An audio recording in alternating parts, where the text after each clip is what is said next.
And as we're looking at it, in the sort of flat bit on the right, these huge, massive boulders were landing. We thought, what's going on there? So we looked up above the cliff, and a couple hundred foot above the cliff, they're trying to dig out a road, and they're just throwing these massive boulders into the river, like just launching them down the sides.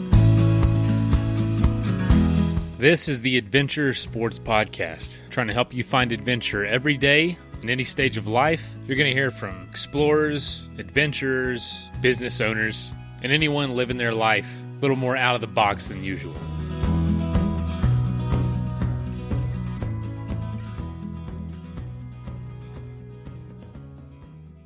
First of all, I hope you had a good weekend. And secondly, thank you so much for tuning in today. Looks like this month we're going to break another record for downloads per month. That's almost every month we break a record. So the show's growing. This community's growing, and I'm so excited to have more time to devote to it coming up here soon. But before we get started, I did want to mention I got an idea brewing, and I want to kind of gauge the interest. I would love to do an adventure sports podcast meetup at some point. A trip, actually, to a national park. Do some hikes, camp out at the park, and spend maybe like a week hanging out. Maybe not that long, maybe a weekend. But if you guys are interested, I would love to plan an adventure sports podcast trip for fans of the show to meet up, meet each other, and just hang out by a campfire and just basically do a big official trip together. Let me know if you're interested in that. If we get enough interest, we'll plan something. Anyway, today we're featuring Liam Kirkham. He's been on the show before. He was back on episode 344 talking about a solo kayaking journey through the Grand Canyon in the winter. Pretty amazing. I hadn't even listened to that one yet, so we're going to do that one for a replay episode probably next week because that deserves another listen. That's amazing. And so Liam this time he's doing a trip in Nepal, paddleboarding. You know, most people we talk to go to Nepal are climbing. He's going the opposite direction. He's going downhill in a river, kind of all by yourself when you're doing it in a place like that. And he's just a great storyteller. I really enjoyed our conversation, and I hope you do too. I want to thank our sponsors who help make this show happen. Athletic Brewing, the makers of non-alcoholic craft beer. You've heard me say their name many times before.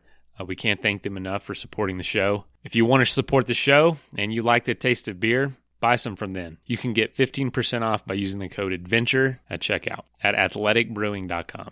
And as well as thankful for CS Instant Coffee. They're the makers of 100% Arabica instant coffee in compostable packaging in these little packets. Support them. You can get 20% off by using the same code ADVENTURE at checkout at csinstant.coffee. All right.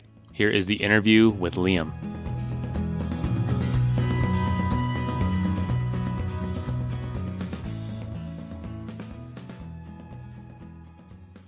You did a self-supported paddleboard trip down a river in Nepal. What is the name of that river? The Kaligandaki? Kaligandaki. That was it. So I did the lower Kaligandaki. And where is that in Nepal? Oh, never eat shredded wheat. West. It's West Nepal. So sort of west of Kathmandu. Okay. So I've got to do that every time. What's that? Remind myself which is east and west. So which one is that? I like that. So I've never heard that. Never eat shredded wheat. Yes, it's a cereal. So that and naughty elephant squirt water. I've got to remember which way around it goes. Oh my gosh, man, that's hilarious. I like that. It doesn't sound very outdoorsy, does it? Hey, man, I don't know. You know, that sounds something from the Boy Scouts or something. Exactly. Yeah. So yeah, man. So when did you do this? I did it this April, just gone. Oh my gosh, you just got back from this. Yeah. How was it? It was great. It was an absolute blast. It was kind of different to do a paddleboard. I've never done a paddleboard. I've done one overnighter on a paddleboard, but never done a multi-day. And I went with a friend who'd never done any paddleboarding or any sort of kayaking or kayak camping or river trips before. So it was a real kind of change. Hey, sounds perfect then. Yeah, exactly. So yeah, man, tell us, how just give us the idea of where did this idea for the trip come from, and then we'll get into kind of some of the differences with paddleboarding versus kayaking, because I know you're an instructor and really experienced in the kayak. Yeah. This trip came from the sort of failure of an old trip. So I knew that I was going to have a baby and time would be tight. And so I had a load of people telling me that my wings were going to be clipped and I wouldn't have time for anything fun. So I had that. And I was like, right, well, I'm gonna prove them wrong. And so I had this idea to paddleboard like a huge, like again, not like very wild, but paddleboard a huge section of the River Thames in England from like all the way across sort of England, really, a huge trip on that. And then people turned out to be right, and I had very little time, much less time than I realized. So I had this idea to do a paddleboard trip. I had it kind of half organized, had the maps out, and then that sort of fell apart with time and time to get away and not really organizing it fully. So that sort of collapsed. And then a few months later, I was like, God, I really need to get something organized and I need to do something. And this kind of idea of a paddleboard trip was in my head, but kind of forgotten, this like long paddleboard trip. So I was kind of thinking, all right, I need to do something. And then in one of those moments of I need to do like a nice adventure, a nice little project next year, I had a couple of beers and I was thinking I need to do something. And then I bought a plane ticket to Nepal, like a non-returnable, non-refundable plane ticket to Nepal for a few months ahead. So I think this was in like December I bought a ticket, and I just bought a ticket for April saying, right, I'm going to go to Nepal and do something.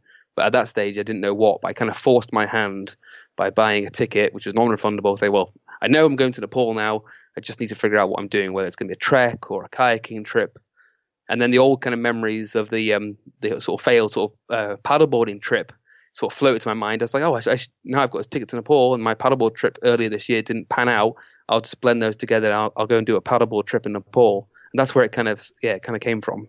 That's actually a pretty smart tactic to make sure a trip is successful, is buy a plane ticket that you don't want to turn around to your wife and say, hey, I spent all this money on a plane ticket and didn't do anything with it. Exactly. I kind of forced my own hand, which is a trick I've used a few times on myself, and it kind of works. Oh man. So you say that you actually have run out of time with having a kid. That's interesting because like we were just saying, I just had one, and yeah, I definitely see my schedule being a lot different moving forward. So what has the experience been like for you, and how old is your kid?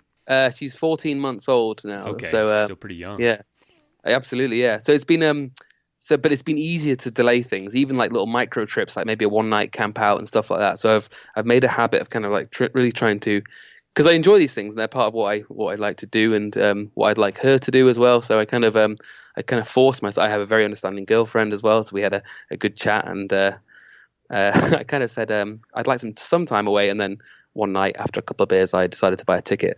But yeah, but forcing my hand is something that is a trick that I've sort of learned to do. I'm not sure if it's smart, but it definitely most of the time works. Hey man, if it's the difference between doing it and not doing it, I'd say if it works, it works, you know? Yeah. I've got a friend who he rode the Atlantic, him and his friend, and he kind of taught me this trick, is that he went to a boat builder to get a custom boat made up to row the Atlantic. And the guy, I can't remember the exact numbers, but the guy was like, oh, it's going to be £100,000. He's like, have you got the money? He was like, yeah, sure I do. He's like, okay, well, I need a deposit. And he had like £5,000. So he goes, well, there's my deposit. And then sort of like left the guy and then thought, I have no other money here. That was it. So that was my deposit. So he kind of backed himself into a corner of paying this deposit on a boat and then figured out a way of paying it and getting sponsors and stuff. And it all came good. And the guy rode the Atlantic. And I thought, yeah, that was a good, he really put his cards he put his cards on the table and then had to deal with it. Gosh, I just don't think people realize just how much that takes place, not only in like in the business world, in the adventure world, in getting the job you want. Like it's a matter of just all these totally unexpected events come together with a lot of luck and a lot of kind of saying, well, I kind of screwed myself here. I've got only one choice but to keep going, and then you just keep going, and that's makes it happen. Yeah. I wish I'd known that a bit earlier. Right.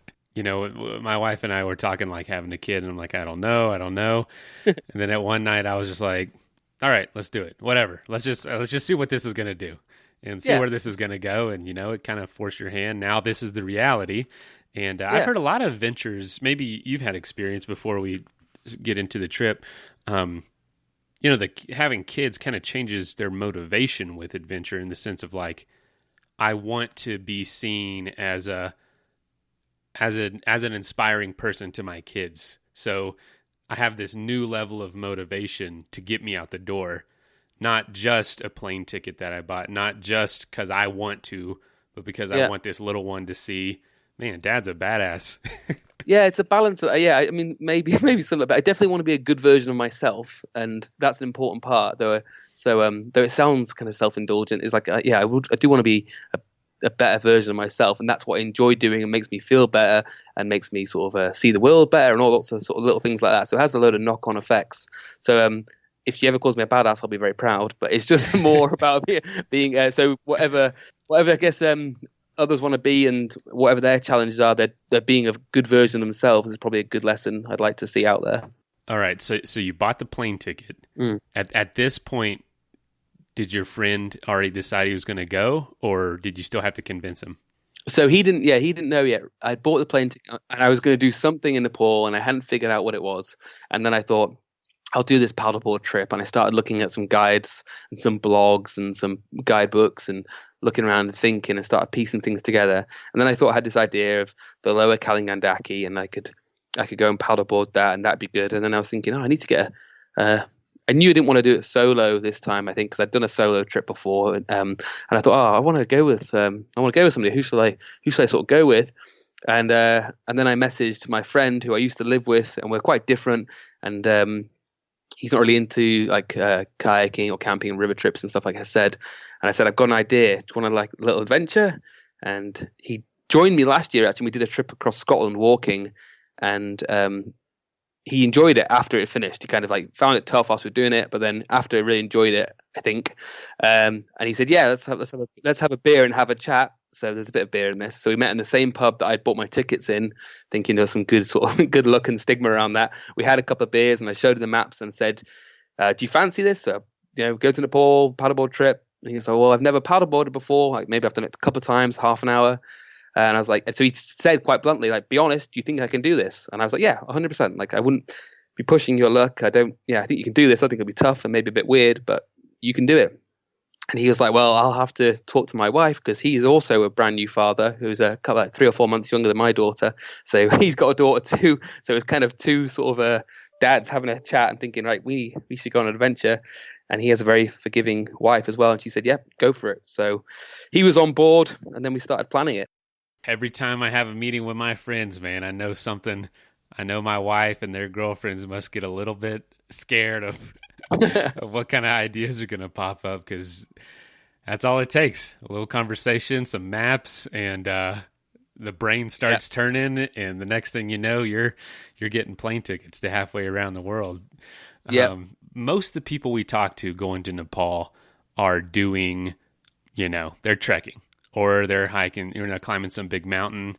And I feel like very few people in comparison, at least, they ever get the spotlight, are going to Nepal to do a river trip.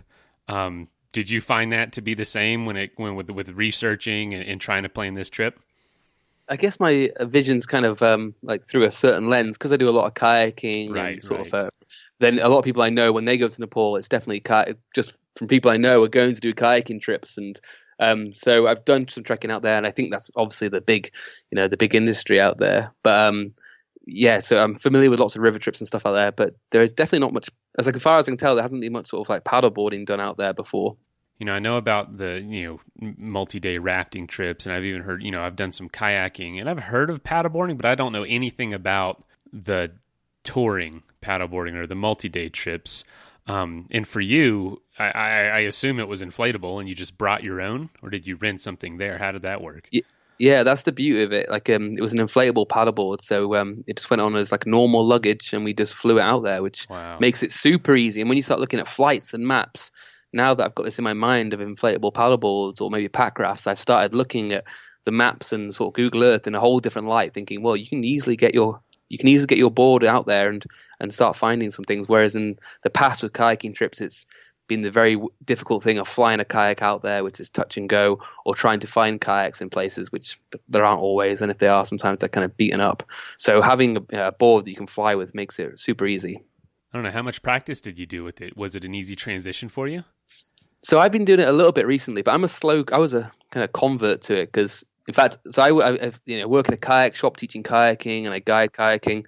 And I remember saying to like a rep who was trying to sell us some paddleboards, this is about 5 years ago. I said, "This will never catch on. It's killing two sports at once. It's killing surfing, yeah, and it's killing kayaking." And he was like, "Well, I think it might take off." And I was, "You're an idiot." So I kind of, and then it's slowly growing, and I've got behind it, and I found myself after work, grabbing a board and going out on the water, and started really enjoying it. So I'd done a bit, and I teach it a bit on flat water and taster sessions and getting people going into it. And I really like how quick and easy it is. Like you pump it up, you jump on a pair of board shorts, and it's quite a pure way to enjoy the water. So I've done a bit, but not any sort of moving water on it before, like kind of whitewater. No, I've done one camping trip off it, but I'd never done a multi-day of it. And Rich had done 2 half-an-hour sessions pretty much over sort of 3 years. He'd been on them twice over for sort of 30 minutes. So he was definitely in at the deep end.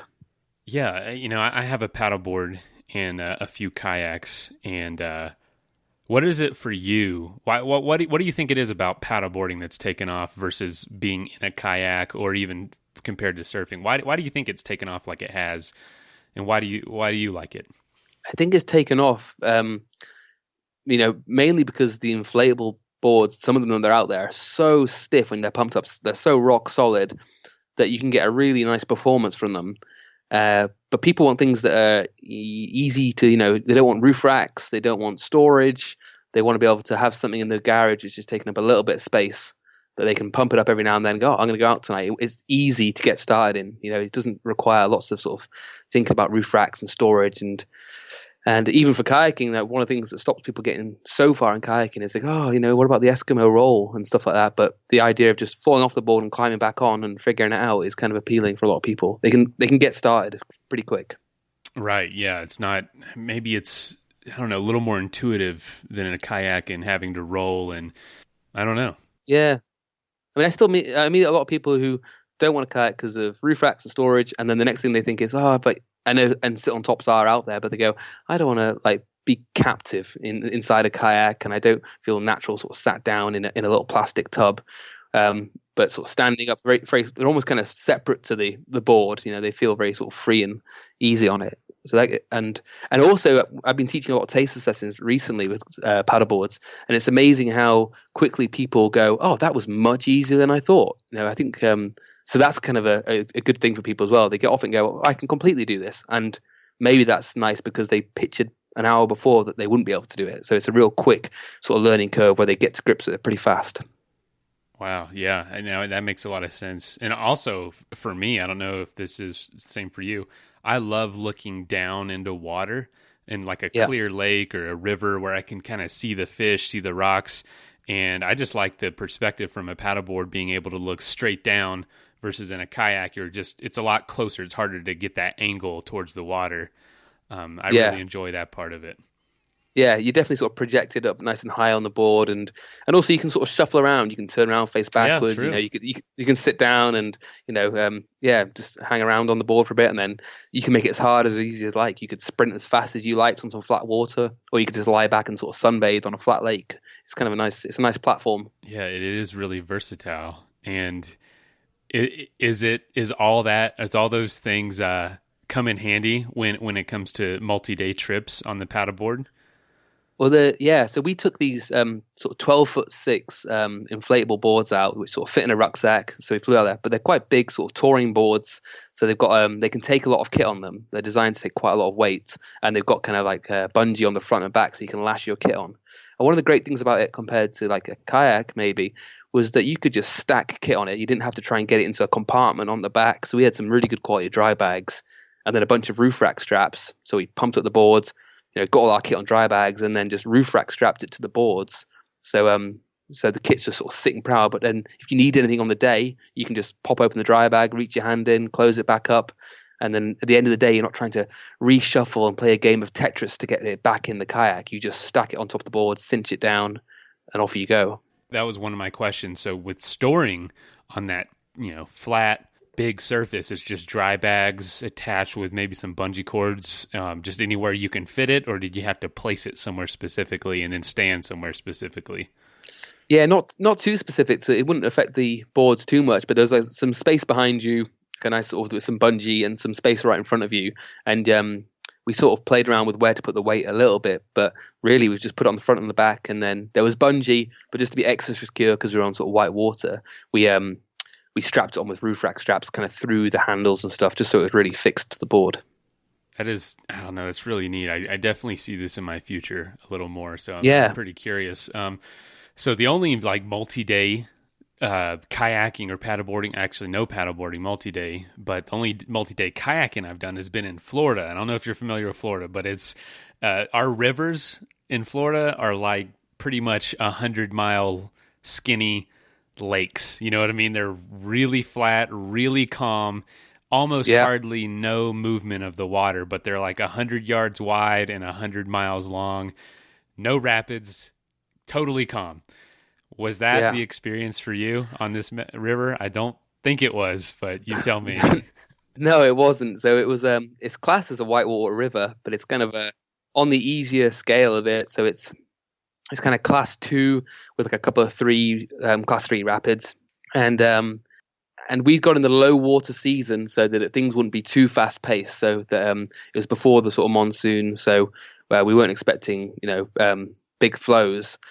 But it was definitely more white water than I thought. I was thinking it'd be kind of flat because it'd be low water, and then there'd be the odd rapid. But there was kind of rapids and decent sized rapids and sort of splashing waves and weird eddy lines every day for definite. So it was a bit harder than I imagined it to be on the white waterfront, but it was fine.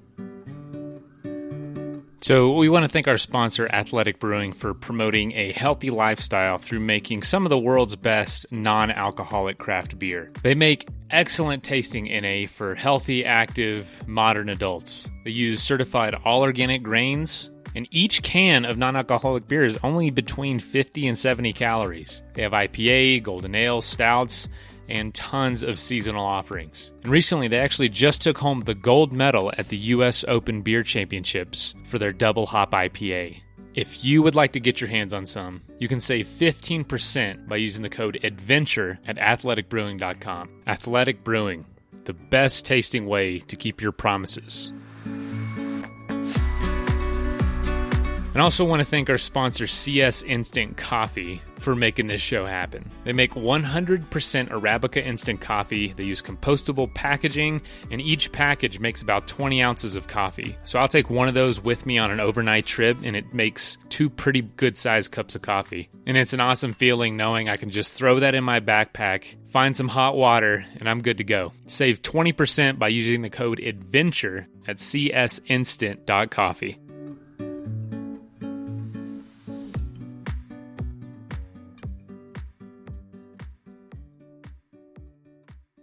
Wow. So what was the transition like standing up on a board and basically surfing all those rapids?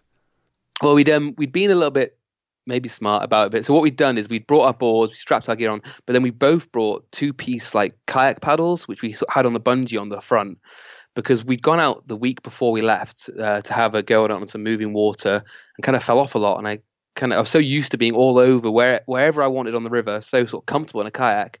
I tried the same moves on a paddleboard and thought, oh, I am no good at this. And then I kind of looked at Rich, and he was looking at me thinking I was supposed to be the better one. And he was like, you're no good at this either. So we were like, okay, well, let's take some kayak paddles as well. So we took some 2-piece kayak paddles, and every now and then, if the rapids kind of got hard, or they kind of looked quite continuous, or there was, on the last day, for example, there were some really strong winds. We had those in our bags as well. And we started realizing that if we sat down on this paddleboard, you could kayak it as well when things got tough. So it would handle like a mini whitewater raft that you could kayak and keep your balance a lot better for. But then also we were standing up, and it was there isn't much room for sort of error. You're either standing up and cruising it, but then you sort of glance one rock or just look over your shoulder at the wrong time, and you fall off kind of spectacularly. There is the little shuffle. Yeah, it's kind of a bit of a, but yeah, it's fine though, because you've got this huge big platform next to you. You take a second, you climb back onto your knees, and then keep going. So the kind of self-rescuing and being able to just keep going after falling in actually became no problem at all. If you fell in, it became like not even a problem, not even a sort of nod of the head. It was just like, oh, carry on, let's go. Wow. Were there people, did you see quite a few people on this trip, looking at you saying, what the heck are those guys doing? I think so, yeah. So I think they must see a few kayakers. And I think There's been 2 paddleboard trips down there before, like commercial rafting companies have brought paddleboards down with them. But they can't have seen many paddleboards, and they were definitely kind of glancing and or people who are living on the side of the river in that area, staring and then if we were close, asking what they were, and kids swimming into the river and climbing all over them and stuff. So yeah, they were definitely getting a few weird looks. What's something that happened on the trip? What was it like? Like as far as adventure, did it meet all those needs that you were expecting when you were first planning the trip? Yeah, I mean, it did. It was for me, it did, and I hope for Richard did as well. But I've obviously, because this was so new for him, I think maybe everything felt like it was his first time to Nepal, first time river trip. So he was definitely having, he was the sort of bigger man than me and taking a much bigger challenge. So it all felt new to him, and he was so good with just saying like, "Oh, I don't know about this, so show me this." And there's loads of things like, we're going to go biking next year, and he's definitely into his biking, and I'm gonna be following him as much as I can. So that side of the adventure is pretty big for him. But then also there was things like all these things, you can't predict what the things that are going to jump out is the things you didn't even think about. So we looked at the maps, we looked at the guidebooks, but like the first thing, for example, is we had an internal flight with the boards, and we got to sort of a town, and we got a taxi to the river, and we're pumping up the boards on the side of the river, and then there's this rapid there which we weren't really expecting, and it's quite a decent size, and especially as we're just starting. And I was thinking we'd have hopefully a bit of an easy start, but you could see a line to get all the way to the river left, and it'd be fine. And there was a kind of big flat bit on the right, but let's just keep going left, and it looked fine. We might fall in, but no problem. And as we're looking at it, in the sort of flat bit on the right, these huge, massive boulders were landing. We thought, what's going on there? So we looked up above the cliff, and a couple 100 foot above the cliff, they're trying to dig out a road, and they're just throwing these massive boulders into the river, like just launching them down the sides, clearing the road, pushing stuff in. So we had to go left because that was where the line for the rapid was. But then we then had met this sort of like, oh, and if we don't go left, there's all these boulders falling into the river. So of all the things we predicted and read in the guidebooks, we never sort of predicted there'd be construction going on above us, and the sort of dangerous part wouldn't be the rapids or the weather or the animals or whatever. It'd just be this construction on the very first rapid. So that was kind of a curveball right at the start. How did it go? Yeah, it went fine. We got past it, but it did start. It was the first. The first nervy part was almost immediately, and it was something we just couldn't have predicted. And there was loads of space, but it was one of those things that it's going to go really, really well, but let's not go over there. So it was that kind of first bit of tension. But and then we started paddleboarding, and it was great. A few things that sort of changed, which I hadn't really thought about before, is when I've been on kayaking trips in Nepal before, and I've guided out there with raft trips. We've had a lot of people with us, so it's been a kind of a biggish group, and we've had a lot of like Nepali guides and Nepali rafters with us. And I never really sort of thought about how important they had been on the riverbank. So when we'd got to a riverbank to set up on previous trips, if people would come up and sort of show interest in our kit and interest in what we were doing, we had a sort of people that could speak the language with us, and sort of maybe, if they were getting overly inquisitive or kind of encroaching on the space a little bit, then they'd be like, oh, give these guys some space. They're setting up their tents and stuff. But we had nobody, so it was just us two on there. And one of the things that kind of, I should say right from the off, everyone we met was great, but it did feel a little bit exposed being these two guys on a river, and we sort of pull up on a quiet beach, and then within a few minutes there'd be a sort of swarm of people sort of talking to us, like looking at our paddleboards, asking if they could hold our paddles, and asking how much the paddleboards were and stuff like that. And it's like, we're very out here with out here in the wild, and there's people sort of joining us at our camp, and it felt a little bit my own reasons a little bit exposed of like, if someone wanted to, for example, take this paddleboard right now, they could do. There's a big group of people here, right. and we'd have nothing to say about it. But I should say, this happened a few times, and everyone was super good, and everyone we met was lovely. They were just super interested in what we were doing and our kit and how it was going. So was there ever an experience that caused you concern in regards to people? Looking back on it, there wasn't, but it was tense, and I was overthinking things when it did happen. So we got to one beach one night, and we're just sort of like, this is a pretty quiet beach, and there's little towns and lights in the sort of in the jungle on the side, sort of lighting up, so you can sort of see there's civilization around. But this looks a pretty quiet beach. We're getting here pretty late, We didn't have our torches on, so we've got quite a little spot here. We'll just sort of set up. So we put our torches on there and a little red light. We were just setting up our ground mats on our sleeping bags. Then we sort of hear this, hiya. It was like, oh, and there's a guy who's joined us in our camp, and his name was Dev. He turned out to be like a 16-year-old kid, and he was just fascinated with what we were doing. So he was like touching our paddleboards, and we're like, oh, yeah, it's the paddleboard. And he's kind of speaking to us in broken English. And he's like, oh, have you got a mobile phone charger? And I'm like, no. He's like, oh, I really need one. I'm like, I'm not your man right now. And then he's sort of talking to some more. And then we're like, okay, lovely meeting you. We're going to sort of head to bed. He's like, oh, yeah, okay. So then we get into our thermarests, and we haven't got our tents. We're just sleeping out under the stars. And we sort of get into our sleeping bags. Oh, okay, night, mate. And he's like, oh, yeah, night. And then he sort of sits down next to us. We're in our sleeping bags. And then so we've got our beanies on. We're reading our Kindles. And he sat next to us staring. I'm like, is he going to sleep here? And then it's like, okay. And there was a lot of this like, see you later. And he finally went, oh, yeah, see you later. And he left. But for a while, I was like, oh, is this guy just going to sleep next to us all night? Or is he going to sort of look at our kit when we go to sleep? But that was my own problem. He didn't at all. He was just interested. And then as we made it really clear we were going to bed, he just kind of wandered off back to home. So yeah, nothing ever happened. I mean, even more so, people were incredibly kind. We went to another camp much further on. It's this beautiful gorge, and we definitely didn't see anyone. We thought we were really alone. And we sort of settled there, and we've got our kit spread out, so we're drying tents and expensive tops and stuff like that. And then a group of guys who were kind of herding goats came through, and there was like 6 very well-built, strapped guys, and they kind of showed interest in our paddleboards, and they asked us how much they were. Again, I started feeling a little bit nervy, and I sort of, just in case they're showing a lot of interest in our kit. And then just before he goes, do you guys need a cigarette? And we're like, oh, no, we're good. He goes, okay, and he leaves. So again, everyone was good as gold, but I definitely felt like, oh, I wish I could speak the language a little bit better or have a better communication. But everyone was really good. I've always experienced Nepal. But I felt it a bit more this time because I didn't have a group of sort of Nepalese with me who could speak a little better and communicate better with people we were meeting on the river. No, that's good. That definitely adds to the adventure. I'm glad you were wise about it and just had those senses up anyway. But yeah, you're out on the river. You're doing something that isn't, touristy. In the sense of like, it's not a culture built around this path or this trek or this route of tons of people doing this. You're kind of doing something, in my opinion, out of the box for the area. And the trail is not just this path you can walk down. It's dangerous moving water, and so when you get on the side, you kind of are subject to people's however they want to treat you. So that's exactly. That's fascinating. I wouldn't have thought about that. We didn't either. Yeah. And I guess you didn't read anything about that when doing research about the trip. No, but there was nothing to worry about. But it was something that you sort of spider senses start tingling when there's a group of people you don't know kind of hanging around all your kit, and you're just kind of alone on a beach. You feel a little bit exposed. But yeah, it was always fine. Oh man, that's fascinating. Now you said you slept outside. I didn't have a tent. Was the weather that nice then?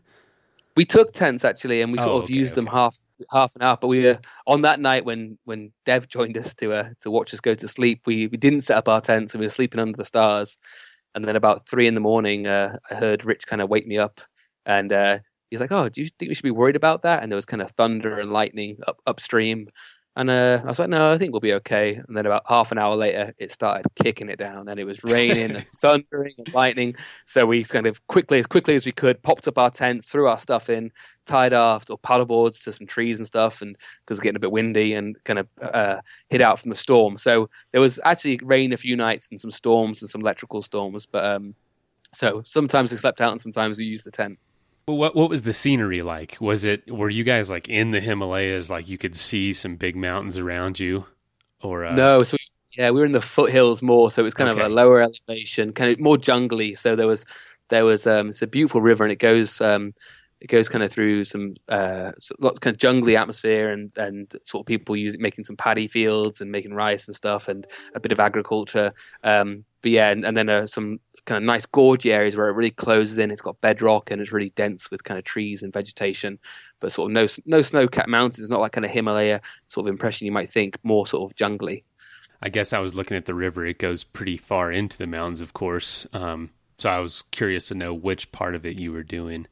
So we did the lower Kalingandaki from a place called Ramdi down to Narangat. So I think the other section, which is a bit harder, further up, I think you can probably see snow-capped sort of Himalaya from there. But we were a bit further down, looking for a bit of a less gradient for a paddleboard trip. So what made you choose that river in that area? I mean, there's just a billion places you could have gone. How do you even decide?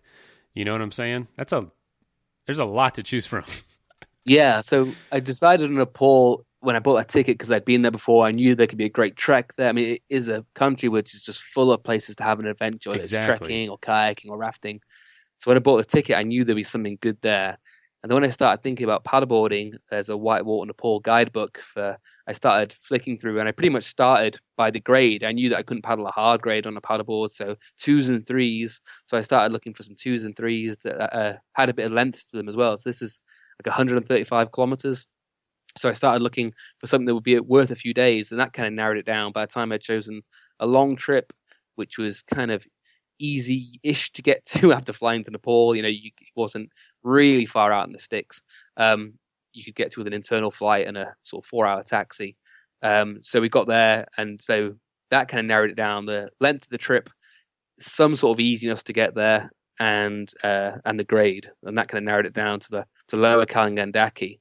And then when I started researching it, I found that a company called the Water Skills Academy, who run sort of commercial trips, had done it as a raft support trip before. So so a couple of paddleboard trips had done it, and they had raft support and stuff. So that kind of gave me a little bit of a blog and some videos to look at as well, and give me a bit of a feel for it. So once you narrowed it down, you had the trip. So what would you say your friend who had only been paddleboarding a couple times before and who didn't really like camping, what would you say his review of the trip would be? I don't know. You guys don't talk anymore, do you? No, we do talk. Yeah, so got a funny relationship. We lived together for years, and we like to argue. I think it's one of our favorite things. We've had some massive arguments about religion, about politics, about the film Narnia. We had one of our biggest fallouts was about the film The Perfect Storm, which he thought was bad and I thought was good.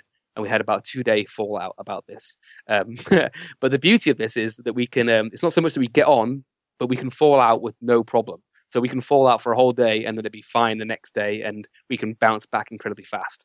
So I probably get on with some people better, but in terms of having a good old argument and being able to, no one get affected or take any sort of pain from it, he's a pretty good guy to go with. So I knew that it might be a tough trip, but I knew we could hash it out if we had any problems and have a chat and stuff. So are you guys like paddling down the river through rapids, screaming at each other about like movie plot holes and stuff, and just on the over it? Yeah, just on the flat hole, we're starting to talk about the Marvel universe and how Avengers has got some plot holes. But on the rapids here, we kind of both leveled it in and had a chat properly, and then we'd get to camp and start arguing about something else. But yeah, it was good fun. So yeah, I think he had a good time. Like I said, I mean, I'd love to see it through his eyes, because he's definitely the more adventurous out of the two of us, which has led me to think that I need to do some more adventurous stuff. I've stuck to my guns a little bit and what I know in kinds of kayaking and rivers. And I guess that kind of defeats the point of adventures if I'm doing what I know too well. So my next trip, I want to do something that he's going to take the lead on, some biking or something he's going to make not my life hard, but he's going to challenge me a bit more. But he stuck to it. He wanted to complete it. He did really well in the rapids. We never really grumbled about anything serious, just plot holes and movies. And he fell off a couple of times, and so did I. Straight back on the horse. So it was good to see. And also, it was nice to have, without going too much into this sort of theme, it was nice to have two sort of new dads to sort of bounce ideas on and talk to each other about how that was going as well. So it was fun.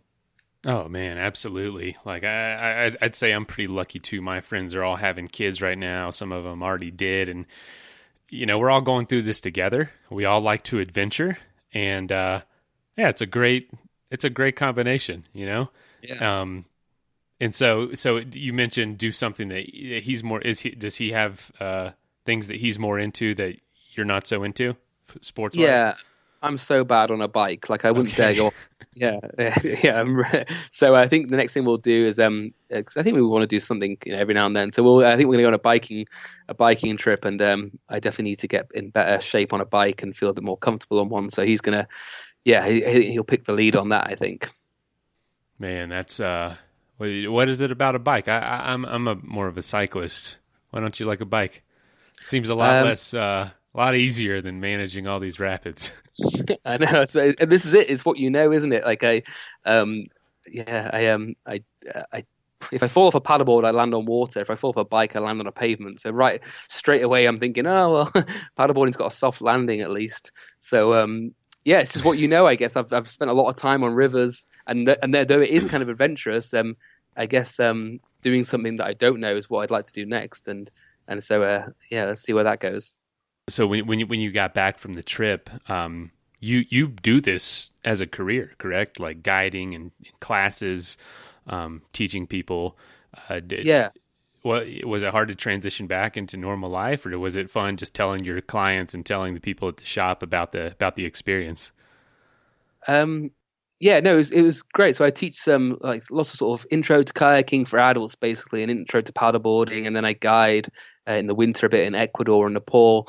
And but this idea that you got to do what you love needs a little bit of managing as well, because people, I see people in the outdoors maybe who keep doing their outdoor work but kind of forget why they started it maybe, and lose kind of the passion. So I've made a conscious effort to do things in kayaking or paddleboarding or just getting outdoors to keep reigniting that passion, keep it burning, so that when you are talking to people, even if it's someone who's just started kayaking, that you can be enthusiastic about where it could go. And it's not where you want it to go. It's if they're thinking, oh, I want to go sea kayaking, or I want to do paddleboarding flat water, or I just want to take my kids out. If you're kind of burning with this energy of what you love, then you can pass it on without trying to influence where they're going to go with it.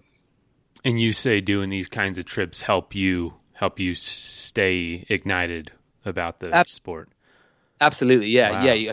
I come back buzzing, absolutely buzzing, so that when you hear a question you might have heard a few times before, like, I don't know, what's a spray deck, or anything about any sort of new questions, then you can just pass it on with real enthusiasm, because you know where it's going. If they stick with it and they want to get into it, then it's got great opportunities. So it keeps me fresh in passing on the enthusiasm, I hope. Have you seen that with people who maybe don't pursue it, continue pursuing it? What does it turn into in time? Who do it for work? People who do it for work. That's an interesting observation, and I'd love to hear more about. I mean, I might have made it up. I don't know, but I think I sometimes see people getting disenchanted, and I think people have got into maybe the outdoors because for work, because they really like the outdoors and what they're doing, and then sometimes I wonder if it can get mundane because they're not kind of stocking up their own sort of experiences and excitement, and reliving why they started it and why they got into it in the first place. That they kind of exhaust their own passion. So when people are asking them questions and or they're taking, I don't know, an 8-year-old out kayaking, they've maybe lost the buzz themselves. And I could be completely wrong, but I see it a little bit, I think. Mm-hmm. And I can definitely feel it myself. I can feel that my motivation for things dwindles, but it's but I can stockpile it and I can reignite it, and it's a joy to do if I keep doing it myself. It keeps it going, and not just for the sake of other people. Like I completely, what's the word I'm looking for? Like perpetual motion. Like I can sort of if I keep doing it for myself, then I can keep giving it out and enthusing people maybe. But I definitely feel much better about what I'm doing if I'm doing it myself rather than just talking the talk. I like to try and do something myself. Oh, that's good, man. That's very good. I think I agree with you. I've heard some friends talk about that it was a mistake that they chose to do what they love for work, because now they hate it. Yeah. Because they just, I think it's because of that misbalance. They don't balance it correctly like that. And it's easy to do, especially when you're busy. Say if you were just filled to the brim with lessons and classes day after day after day, month after month, year after year, I'm sure it would drive you crazy. Maybe, yeah, and time's got more valuable for me recently with other things to sort of do. So it takes more concentrated effort to keep that happiness and that sort of a passion for it alive. But it's not a real chore. But I think that's formula that's often passed on of do what you love isn't always completely right. It needs a little bit of managing too. It's good advice, good wisdom. So Maybe. for you. Yeah. So now you're still buzzing.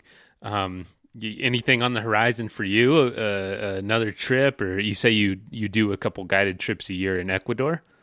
Yeah, so in January, I'll go off to Ecuador for a month and spend a month out there guiding for a company called Small World Adventures, and they guide. They sort of do 7 day trips out there. So we get people who come for a week of kayaking and want to see 7 great rivers in 7 days, and we show them some great rivers and have a good time. So I'll have that in January, and then I'm going to do. I think I'm going to do a bike trip with Rich. We'll have to get our finger out and sort of book a plane ticket or buy an expensive bike or or commit in some way that this is going to happen. Maybe just put a note in the calendar and get it finalized. But I'd like to do a bike trip, something that's going to make me feel a little bit more nervous. Oh man, any idea where that might be?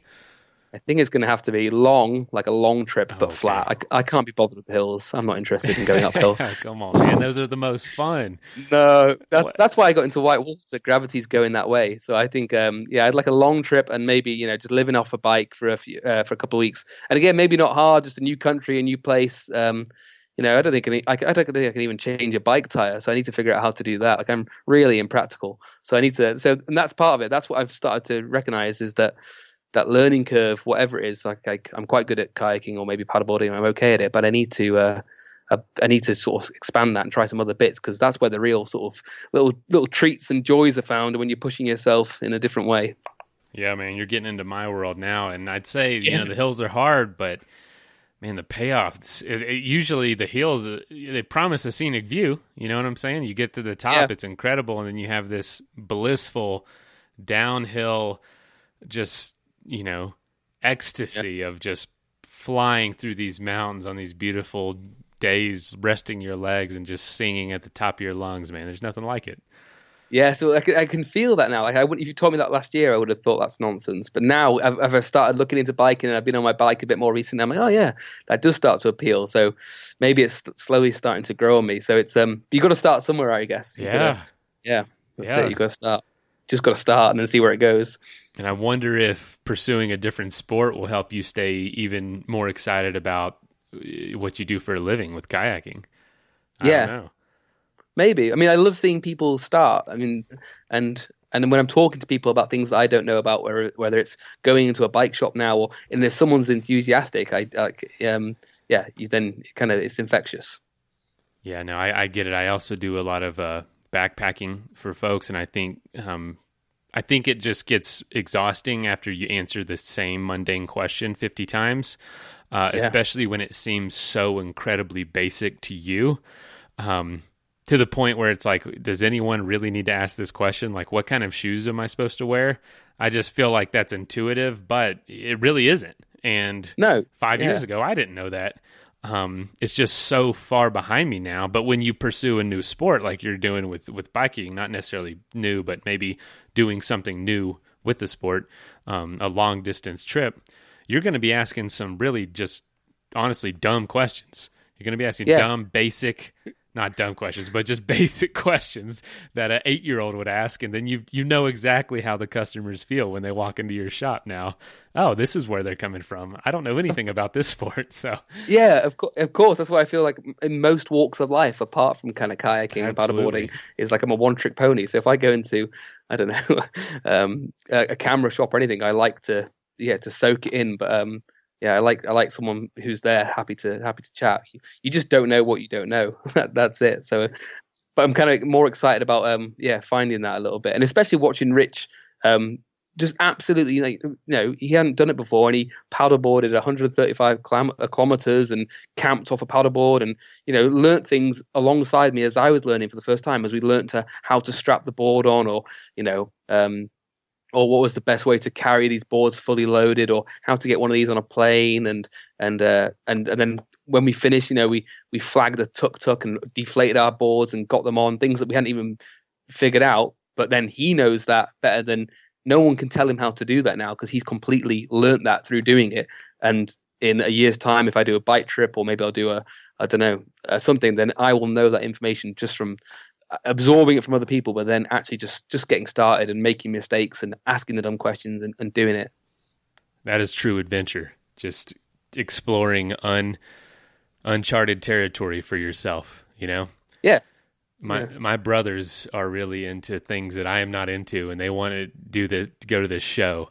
And I'm like, it's like some anime style heavy metal Japanese band, and I've never heard of it. It sounds totally atrocious, the music, to me. And I'm like, if I take them, that'll be an adventure, because it's totally out of my comfort zone. I have no idea what to expect, and it'll be something like I've never experienced before. I don't want to, but man, that is what an adventure is. Yeah, that's it. And I've fallen into the trap of doing the adventure. Maybe they might seem adventures, but I'm a bit familiar with them, so maybe they're not. I should go to, like, I don't know, a knitting class and just be absolutely terrified, or whatever. But something a bit fresher and a bit newer that sort of challenges me. Yeah, I encourage you, man. I definitely encourage it. That's funny. And I was going to ask, in Ecuador, you guys go see any waterfalls or anything? Yeah, we go. I mean, so the rapids and the rivers are kind of good sort of steep boulder gardens, and they're just an absolute joy to paddle. There's just loads of good quality white water, but it's not like the land of kind of waterfall paddling or waterfall kayaking, but there's definitely waterfalls to go and look at and view and a couple of waterfalls to kayak, but mainly to go and view as like a tourist and a scenic thing rather than to kayak them. But the white water there is great quality boulder gardens in the jungle, just world-class kayaking. One of my best friends, done tons of cycling together. There's a waterfall called, I think I don't know how to pronounce it, specific, Paylan del Diablo. Okay. It's a big waterfall, it's a big tourist attraction, kind of near Ambato, on the eastern side of the Andes. My friend's dad owns the property that waterfall's on. It's like one of the biggest natural attractions in Ecuador. The most people go to. So if you guys go, man, hit me up. I might send him a message. Oh yeah, that'd be great. Yeah, it's right on the river. I mean, obviously, but no, that's really cool that you guys go there. That's got to be an adventure for you every year to look forward to. Yeah, it's great. And every day is different. Yeah, because the weather's so volatile there, with like loads of rain and then no rain, and the rivers change every year because of massive floods, and it keeps you on your toes guiding. But also, if someone comes back the next year, they're like, "Did I paddle this river last year?" And you're like, "Yeah, you did, but it's different this year, so it's a new river." That is really cool to be. And you've been doing that for a while now. Yeah, so I've been there the last 3 or 4 years, and then I started going there maybe 5 or 6 years ago. So I had a couple of years off, but I've been there every year for the last sort of few years. This year, I just did a few weeks, and then this year I'm going to do a month. But before the little baby came, I was there for sort of 4 months for the season and stuff. Man, that's a cool thing to be able to look forward to. Holy cow! Yeah, it's great. The world to kayak with people. Yeah, but it's just great. People like showing people, like people are buzzing after a day. They get off the plane, mainly from America, and the next day they're paddling like a world-class river, and you can find a good river the next day because there's so many in the area. So the next day they're just grinning even more, and that's the fun of it. Man, that's fantastic. So cool, man. Well, what a neat trip. Way to go with making it happen, buying the ticket, and just forcing your hand. And congrats to your friend for taking a real leap, both of you as new dads. And I hope your kids grow up and say, "Dang, I want to be like my dad." Yeah, maybe. But yeah, it was great, and it was great to do it with him. And I'm looking back on it now after it's all done and dusted. It was, I had sort of maps on my tables for weeks and stuff. It's great when it all comes together, and the highs seem extra high looking back on them now. That's another thing. Sometimes the preparation and the maps on the table that's a longer process than being out there itself. So that's so much of the fun to me is all the research, all the Google images and street views and research is just, that's an adventure in itself. And that is, that's where that sort of like deeper level of enjoyment comes from, I think. Like, and you probably get it, and everyone listening probably gets it, but in fact you own the information, you found out for yourself, you've taken the time to look into everything, and then when that information comes into hand later and you're using it to have a good trip, that's why these trips are so good. They're not 10 days of trips, they're months and weeks and days or whatever of the prep before as well, which you get to then reap the reward of your kind of organization or lack of organization. Right. You get to see really how well you did. Yeah. And that's the thing, man, is like, these trips they might be a month, they might be a week. A lot of times the prep can be a year or more, or 6 months, very typically it's months. When the trip itself is only a week. I mean, look at an Ironman or any sort of triathlon. You train for 4, 5, 6 months to do a day event. It's really the adventure is in that preparation. Yeah. And this trip came off the back of a failed trip, and I've had lots of ones that don't get off the ground. Like this trip came out of the architecture of me trying to do a paddleboard trip in London. So by then I was figuring out how to pack my board, how to carry loads of stuff on it, and how far I could go each day. And though that trip kind of crumbled and didn't come to be, it doesn't really matter too much, because out of that became, so it's just because you can't, out of that became a much sort of maybe more adventurous, kind of wilder, definitely warmer trip. So it's kind of fun. It's fun just to get started and start planning and see where it takes you, even if it does kind of fall apart, because you don't know where it's going to lead the next time. That's a good principle right there. Not many people are going to ever hear about that failed London trip. But if you would have stopped there, that's all it would be. But it became a story that you didn't even say. Imagine being on that London trip saying, this trip's what is someone telling you? This trip's going to fail, but you're going to be in Nepal and not very long with your friend, and you're going to have an even better experience, but you can't see any of that right now. Yeah, exactly. I'm sat in my office now. I'm staring at loads of guidebooks of places I've never been. It's just right. So you got to start making a commitment and making a move and start thinking, and some of them fizzle out and some of them come good. That's how I was going to ask you for a parting word of advice for people who want to plan something. It sounds like you just got into it a little bit, but if you want to just finish start. that thought, just start. Man, so many people say that, Yeah, I wish I'd heard it earlier. I wish someone had said, like, I thought when people were doing crazy adventures that they all knew what they were doing. And then looking back on it now, the real skill they've got is just adapting when they get there, and it's loads of organizing and planning, but really it's just adapting and planning and figuring it out as it comes to, really. Truer words have never been spoken. You start taking a step and you just learn as you go. You can't, like you said, with the end of that trip, you got the tuk-tuk to give you a ride back. You can't plan that 3 months in advance. You just kind of have to be aware of the situation, be aware of how it works there, how the culture works, be paying attention, do some research. Maybe you heard somebody do that, and just know that all that comes together in the trip, and feel confident that you're resourceful enough to make yourself get to where you need to go. Yeah, fill in the blanks. Exactly. Yeah.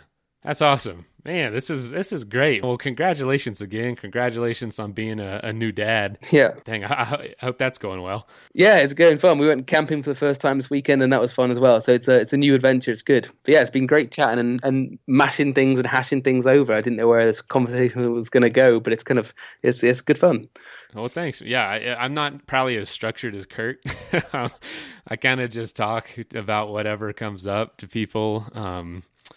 Kurt's a really good interviewer. I feel like I'm just a decent conversationalist, but not a great interviewer necessarily. My strength is in rambling as well, so maybe we mix well. I get feedback a lot that I ramble too much, but I don't know. I have a mic. I have time, so it's got to ramble. Yeah. Thanks again for doing this and setting it up. I really enjoyed this, and I'll let you know when it comes out. Great. Thanks for having me. Yeah, have a good day. Take care and have fun with the little one. Yes, sir. You too. All right. And you. Bye-bye. All right. See ya.